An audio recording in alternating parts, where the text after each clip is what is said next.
سه رفیق در یک سینمای جندی رفتن که از 100 سال کناتر بود. مردم میگن گفتن که جن داره، چون ازش صدا میامد و چیزا سر به خود شور میخورد.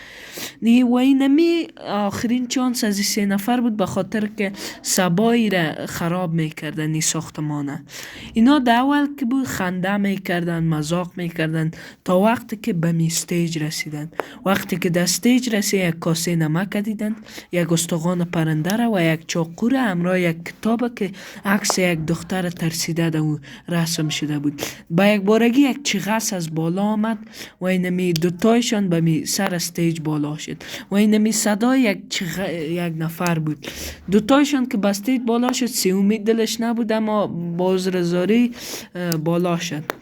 و اینمی وقتی که بالا شدن، دور یک حلقه استاد شدن و این دستای خدا را یک جای کردن که صدای آمد و بعد از یک چند دقیقه اینمی کارد شروع به شور خوردن کرد و این کارد طرف اینمی ها اشاره کرد که در یک بارگی تمام استیج، تمام ساختمان، دیوالا سر از یا چپه شد. سباش که کارگرها آمدن اینجا را دیدن، اینمی فقط اینمی یک استخوان دیدن، چاقو را دیدن و یک رسامی از سه نفر دیدن. در او رسامی امو سه نفر، امو سه جوان بود که بسیار چهرهای ترسیده بودن. وقتی که اینمی دیوالایش می زدن، صدای چغس ازش بلند شده بود.